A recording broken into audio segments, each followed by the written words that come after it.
కుడి చేయితోనిచ్చి ఎడమ చేయితోని గుంజుకున్నట్టు చేసుడంటే ఇదే చూడుర్రి. కర్ణాటకలో కాంగ్రెస్ సర్కార్ పెట్టిన ఫ్రీ బస్ పథకం మీద ఇప్పటికే తీరొక్క వార్తలు ఇనొచ్చినాయి. ఒక్కోసారి అయితే ఆ స్కీమే ఎత్తేస్తారన్నట్టు కూడా ముచ్చట్లు ఇనొచ్చినాయి. కానీ ఇప్పుడు కొత్తగా అక్కడి మంత్రే చెప్పిన మాట బట్టి చూస్తే ఫ్రీ బస్ జయంగా సర్కార్కి అవుతున్న ఖర్చు తగ్గించుకునేందుకు బస్ టికెట్ల రేట్లు పెంచుతుర్రట.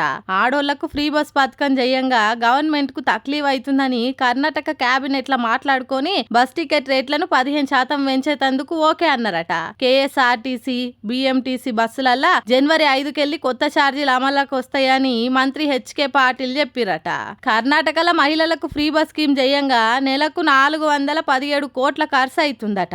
అందుకే ఇప్పుడు పెంచిన టికెట్ల రేట్లతోని రోజుకు ఏం తక్కువ 8 కోట్ల ఆమ్దాని అంటే నెలకు 240 కోట్లు వస్తాయని అందాజేసిరట. మరి కర్ణాటకం చూసే ఫ్రీ బస్ అసొంటి స్కీములు ఈడ కూడా దించిర్రు ఇక్కడి కాంగ్రెస్ లీడర్లు. మరి ఆయన ఫ్రీ బస్ పథకంతో రాయితున్న లాసును కవర్ చేసేందుకు కర్ణాటకలో కూడా రేట్లు పెంచిర్రు. ఈడ కూడా పెంచుతామంటారా ఏంది అనే డౌట్లు పుట్ల కొద్ది రాబట్టినాయి ఇప్పుడు తెలంగాణ పబ్లిక్. అయినా వద్దంటే ఆగుతారా, ఆగుర్రే అంటే ఇంటరా, ఏం చేస్తారో చూడాలిగా అనుకుంటా ఎదురు చూడబట్టిర్రు జనాలు.